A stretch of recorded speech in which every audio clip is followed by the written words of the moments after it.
हजरात, महाशिवरात्रि जब करीब थी तो एक दिन पहले ये आतंकवादी जितने दल हैं हिंदू संगठन वाले जो कभी देश के हित में काम नहीं करेंगे, अपने तमाम आतंकवादी कृत्य को ये बताएंगे देश हित में। तो गाय का गोबर और गौमूत्र गंगा जल लेकर ताजमहल जा रहा था अखिल भारत हिंदू महासभा का एक नेता। पुलिस ने हाउस अरेस्ट कर लिया। महाशिवरात्रि है, उन्होंने ताजमहल को तेजो महल बताते हुए गोबर गौमूत्र से शुद्ध करने और फिर गंगा जल चढ़ाने का ऐलान किया था। अब आप सोचिए कि यह क्लियर हो चुका है कि तेजो महल एक प्रोपेगेंडा है, लेकिन किस तरह से दंगा भड़काने की पूरी कोशिश की जा रही है। तो आगरा पुलिस, उत्तर प्रदेश पुलिस का एहसान मानिए कि भाई रोक लिया इसे, वरना आज ये देश, आप देखिएगा तमाम हिंदू संगठन, जितने भी हिंदू संगठन हैं, जैसे जैसे एप्स्टीन फाइल में फलाने का नाम आ रहा है, ये तेजी से एक्टिव हो रहे हैं। बस कहीं भी देश में कुछ दंगा हो जाए, सतर्क रहिएगा, सावधान रहिएगा। ये हिंदू संगठन कहीं भी दंगा करवा सकते हैं, बीजेपी के नेता कहीं भी कुछ भी कर सकते हैं, क्योंकि फाफा का नाम एप्स्टीन फाइल में आ रहा है। लाल आंख फूट चुकी है, दुनिया के सामने इनकी फर्जी छाती एक्सपोज हो चुकी है। अमेरिका के आगे किस तरह से ये गुलामी कर रहे हैं, नंगे हो चुके हैं। इनके पास अब कोई बोलने के लिए नहीं है, कोई लफ्ज नहीं है। पहले तो साहब जवाब कहीं ना कहीं खड़े होकर दे भी देते थे, लेकिन मीडिया के सामने नहीं आते थे। मीडिया के सामने आते थे, ओ माय गॉड बोल के निकल लेते लवड़े ने भूजों हो जाता था। लेकिन भाई अब सतर्क रहिएगा, हमारे पुलिस की इसमें कोई गलती नहीं है, याद रखिएगा। पुलिस प्रशासन वही करेगा जो ऊपर से आदेश आएगा। कोई प्राइवेट पुलिस थोड़ी ना है, पुलिस प्राइवेट थोड़ी ना है भाई, जो आगे से, जब पूरा देश ही तुमने मोदी और योगी अमित शाह के हाथ में दिया हुआ है, तो वो जो चाहेंगे वही पुलिस करेगी। इसमें बेचारी पुलिस क्या करे। हाँ, वो लोग गलत कर जाते हैं जैसे जिनके दिलों में मुसलमानों के लिए बेइंतहा नफरत है और उस इंसान ने वर्दी पहनी है। याद है ना, ट्रेन के अंदर आरपीएफ के जवान ने मोदी अमित शाह का नाम लेते हुए उनका प्रमोशन करते हुए मुसलमानों को गोलियों से भून दिया था। फिर यही हिंदू समुदाय और बीजेपी की आईटी सेल और गोदी मीडिया ने आरपीएफ के जवान चेतन कुमार को दिमागी तौर से थोड़ा डिस्टर्ब बताया था। मेडिकल जांच हुई तो पता चला कि वो बिल्कुल फिट है। जानबूझकर उसने मुसलमानों का नरसंहार किया है। यह है एक समुदाय मुसलमानों के लिए। और सबसे बड़ा बेवकूफ इसमें मैं हूं कि मैं मुसलमानों को आईना दिखाता हूं, देखो भाई ये हो रहा है आपके साथ। तो आज का मुसलमान, मतलब बहुत सारे हैं कानपुर में, लखनऊ में, उन बेवकूफों को लगता है, वो क्या कहते हैं, मेरे कुछ रिश्तेदार हैं, उनसे कहते हैं, अरे यार आपका जो रजा है ना आपके घर का, यार वो भड़काता है मुसलमानों को। मैं नहीं भड़का रहा भाई। दक्ष चौधरी आज के टाइम में खुले में सड़कों पर मुसलमानों को पीट रहा है कुत्ते की तरह, और तुम पिट रहे हो कुत्ते की तरह। हम पूरे मुसलमानों में एक कोई दीपक कुमार जैसा नहीं है, याद रखना। बस मैं सच बताता हूं, तुम दोगले हो, तुम्हें चाहिए मीठी चिकड़ी चुपड़ी बातें, बैलेंस बातें, बैलेंस। अरे वो तुम्हारा बाइकआउट कर रहे हैं भाई। एक प्रदेश का सीएम हेमंत बिस्वा कह रहा है कि मुल्लों को इतना परेशान करो कि वो 5 रुपए मांगे तो तुम 4 रुपया दो। सीएम, उत्तर प्रदेश के सीएम की तो क्या ही बात, उनके तो मुंह से दिखता है कि भाई ये मुसलमानों से चिढ़ है, इन्हें मुसलमानों से साफ दिखता है भाई। ये पूरा झुंड मुसलमानों से नफरत करता है, और मुसलमानों की वजह से आज इनकी सरकार बनी हुई है। मुसलमान, इस्लाम, भाई यही सब करके इन्होंने बेवकूफ बनाया हुआ है, लोग बने हुए। लेकिन अब जनता जाग रही है। दोस्तों जरा इस वीडियो को देखिए। ये चला था गोबर पैखाना लेकर, गौमूत्र लेकर और गंगाजल लेकर ताजमहल को पाक करने के लिए। भाई इनका तो कॉन्सेप्ट ही अलग है। ये कहते हैं कि गौमूत्र से और गोबर से हम शुद्धिकरण करते हैं। तो अगर गौमूत्र से और गोबर से शुद्धिकरण होता है तो तमाम हिंदू मेरे भाई इस बात से अगर राजी हैं कि संगठन वाले कहते हैं कि भाई गौमूत्र से जो सफाई होती है, शुद्धिकरण होता है, और गोबर से शुद्धिकरण होता है, तो भाई अपने घरों में पानी से धुलाई बंद कर दो। आप गाय माता लेके आओ, अपने घर में पालो, वो जितनी बार मुंह पे बाल्टी लगाओ और घर की धुलाई करो। अपनी दीवारों पर, फ्लोर पर भाई गोबर लेपो। नहीं यार, उसके बाद वो गंगा जल से साफ करना पड़ता है। अच्छा, तो पहले गोबर खुद फैलाओ, फिर उसको जो है गंगा जल से धो के कहो कि अब साफ हुआ है। वाह भाई वाह, लॉजिक ही नहीं है। ऐसा नहीं है। अगर आपकी धार्मिक मान्यता है कि भाई ठीक है, गोबर से चीज साफ हो रही है और पेशाब से कोई चीज साफ हो रही है और गंगा जल जो पवित्र है यहां हम मानते हैं, तो ठीक है, आपको जो करना है करो। लेकिन दूसरे की जगह पर जाकर, जिसकी मान्यता नहीं है, जो ये मानता ही नहीं है, गोबर को गू मान, मतलब टट्टी को टट्टी मानता है, पेशाब को पेशाब मानता है, तुम जबरदस्ती करो। नहीं नहीं नहीं, ऐसे साफ पानी से थोड़ी ना हम मान लेंगे। साफ पानी से पाक नहीं होगा। टट्टी लगाओ यहाँ पे पहले, हाँ टट्टी लगा दी, चलो अब इसमें गौमूत्र लगाओ, हाँ अब होगा, अब इसमें गंगा जल डालेंगे हम, अब होगा साफ। तो कॉन्सेप्ट भाई तुम्हारा बिगड़ा हुआ है, उनका नहीं। भाई बेरोजगारी इस कदर है मुल्क में कि अब बेचारा बेरोजगार आदमी कितना एंटरटेनमेंट कर लेगा घर में, क्या कर लेगा भाई। और ये जानबूझकर मोदी जी ने इनको बेरोजगार रखा है ताकि ये चीजें होती रहें। अब ये बेरोजगार संगठन हर किसी ना किसी दिन पर उठ जाएगा, ये किसी भी संदर्भ में खड़ा हो जाएगा। अच्छा वैलेंटाइन है, अरे फिर तो बहुत बढ़िया काम है, हमेशा ये कपल्स को पीटने पहुंच जा रहे थे, लेकिन इस बार हिंदू जाग गया है अच्छे से। समाज जाग चुका है, भारत के नौजवान अब जाग चुके हैं। सोशल मीडिया पर इनका आतंक देखकर अब इनको जवाब देना शुरू किया जा चुका है। उत्तर प्रदेश में एक बजरंग दल जो झुंड है बेरोजगारों का, चप्पल पहने, हाथ में लाठी पहने, गले में पट्टा पहने पहुंच गए लड़के लड़की को परेशान करने।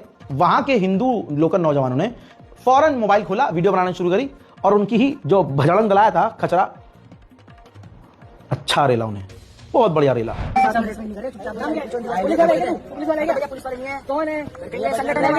होता कौन भाई पूछने वाला ऐसे है? मतलब किसी से मतलब बजरंग दल का एक आईडी दिखा, पूरा नाम तुम्हारी आईडी दिखा, तुम्हारी आईडी बताओ तुम, अरे आईडी दिखा, पूरा एड्रेस तुम्हारी आईडी बताओ, नोटिस भेजूंगा मैं, कटारे पर नहीं काम लगा छोड़ा एड्रेस नंबर कर दो, ठीक है। तेरा यार भैया का आईडी पूछ रहा हूं, तेरा उसको क्या माहौल आर्मी क्यों पूछते थे? अरे तुम्हारी प्राइवेट प्रॉपर्टी थोड़ी है क्या है? ये क्या तुम्हारे क्या मार रहा है लोगों को, छोड़ रहा है क्या? सुन तेरे से लीली तुम्हारे एड्रेस वाला बोल, क्या आधार कार्ड होना है, आईडी दिखा दो, आईडी दिखा दो, ठीक है। क्या नाम है भाई साहब? नाम बताओ, पूरा नाम बताओ। कौन है लीडर तुम्हारा? अरे लीडर नहीं, इनको कोर्ट में लपेटेंगे, हरासमेंट कर देना इनको। इनको दिखा लो ना,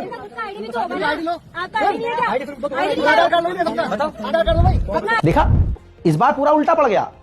हमारे इस भारत मां को यही जरूरत है कि ये जो देश को नफरत में डुबाने वाली भीड़ है ना, इसका इसी तरह से सामना किया जाए। माननीय प्रधानमंत्री मोदी जी यूजीसी बिल क्या लेकर आए? ऊंची जाति वालों का गंदा घिनौना चेहरा सामने आ गया।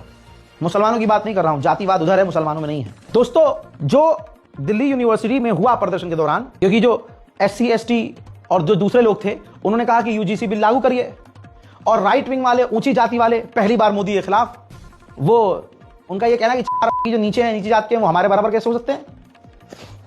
तो उन्होंने यूजीसी का विरोध किया और ये लोग यूजीसी की मांग कर रहे थे। टकराव हुआ। टकराव के बाद एक वीडियो और सामने आया। जो यूजीसी की मांग कर रही लड़कियां थीं, ये हिंदूवादी जो कल तक बीजेपी की पूजा करते थे, मोदी मोदी चीखते थे। भाई दिल्ली पुलिस की ताकत देखो आप, और असलियत देखो दिल्ली पुलिस की। भाई थाने में दर्जनों पुलिस अफसर, महिलाएं भी मौजूद थी, महिला कांस्टेबल भी मौजूद है, और हिंदू ऊंची जाति का जो यूजीसी का विरोध कर रहा था, वो सबके सामने कहता है, क्या कहता है? बीप लगाऊंगा लेकिन समझ लीजिएगा। नहीं होना, ठीक है। नेता बन रही थी ना, नेता बन रही थी ना, तू नेता बन रही थी ना, नेता बन रही थी ना, कंप्लेंट कर,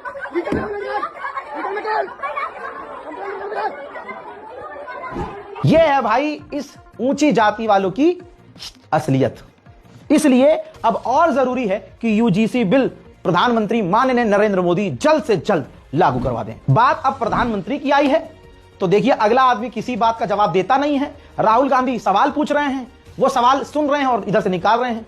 राहुल गांधी का डर यह है कि भाई वो तो कई बार संसद ही नहीं जा रहे मोदी जी। जनता कह रही है कि सवालों के जवाब क्यों नहीं दे रहे हैं। तो निशिकांत दुबे चाटुकारिता करता हुआ, शायद उसको गृह मंत्रालय चाहिए होगा, वो कह रहा है रजत दलाल के शो में, रजत शर्मा के शो में, कि सवालों से ऊपर है प्रधानमंत्री मोदी जी, उनसे क्या सवाल। देखिए, उनका कहना है कि चूंकि मैं नरेंद्र मोदी से सवाल पूछता हूं, उनको चैलेंज करता हूं, इसलिए ये सब लोग मेरे पीछे पड़ जाते हैं। नरेंद्र मोदी से क्या सवाल पूछेंगे? नरेंद्र मोदी तो सवाल से ऊपर हो गए हैं। निशिकांत दुबे ने जैसे ही चाटी और इस वीडियो को सोशल मीडिया X पर अपलोड किया गया, तो जो काम आज के पत्रकारों का था वो X का कम्युनिटी नोट करने लगा।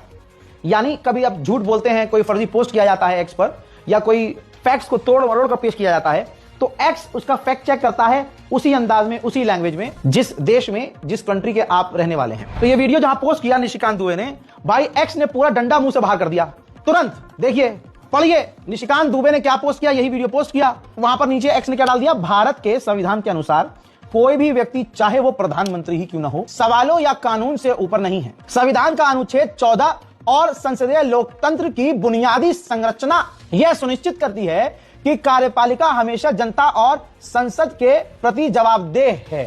सोचिए क्या जूता मारा है निशिकांत दुबे के मुंह पर। इतना ही नहीं, उसके नीचे एक और नोट आ गया कि लोकतंत्र व्यवस्था में कोई भी व्यक्ति सवालों से ऊपर नहीं होता है। निशिकांत दुबे जी सिर्फ चाटुकारिता कर रहे हैं, इनको चाटुकारिता का नोबेल पुरस्कार मिलना चाहिए।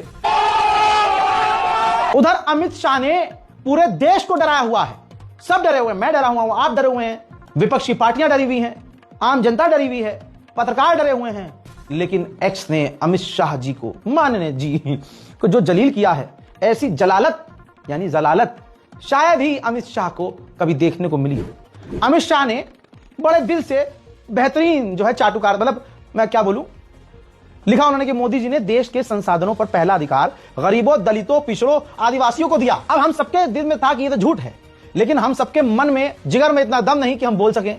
वो काम एक्स ने रीडर गाइडलाइन डाल दी कि देखो भाई ये झूठ है। और लैंग्वेज आप पढ़िएगा, बेशर्मी में अमित शाह अपने बाप नरेंद्र मोदी को भी पीछे छोड़ चुके हैं। अरे भैया, भारतीय संविधान का अनुच्छेद 14 सभी नागरिकों को समानता का अधिकार देता है। ऐसे में यह स्पष्ट किया जाना चाहिए कि योजनाएं सभी वर्गों के लिए किसी प्रकार संतुलित व समावेशी है। और सोर्स का लिंक भी दे दिया, वो भी गवर्नमेंट वेबसाइट का। अरे भैया, फिर मोदी को भी नहीं छोड़ा कम्युनिटी नोट ने एक्स के।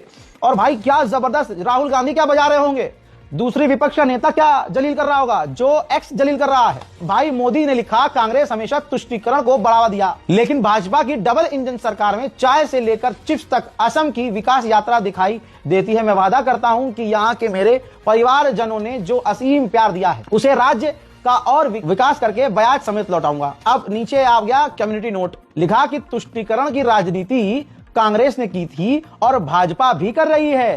कांग्रेस ने मुसलमानों का किया और भाजपा कुछ जातियों का। राजनीति में कोई फर्क नहीं है। भाई साहब एक्स को कोई रोक लो।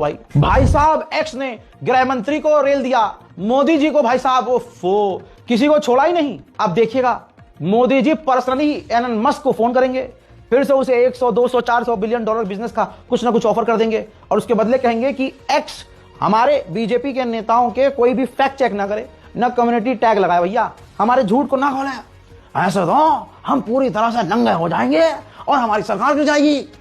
और अगर हमारी सरकार गिर गई तो एलन मस्क बाबू आपका नुकसान ज्यादा होगा, देखिएगा। उधर तापसी पन्नू ने भी ना बोलकर कुछ बोली तो एक लाइन है, बता दिया है कि तानाशाही चल रही है और मोदी तानाशाह है। उन्होंने यही रिएक्शन दिया है। हजरात तापसी पन्नू टीवी 9 भारतवर्ष पर थी, जनता भी सामने थी और प्रोग्राम भी चल रहा था लाइव। पत्रकार ने पूछ लिया कि भाई ये नेता या मोदी दोनों में से पसंदीदा राहुल गांधी है या फिर ये मोदी आपको पसंद है।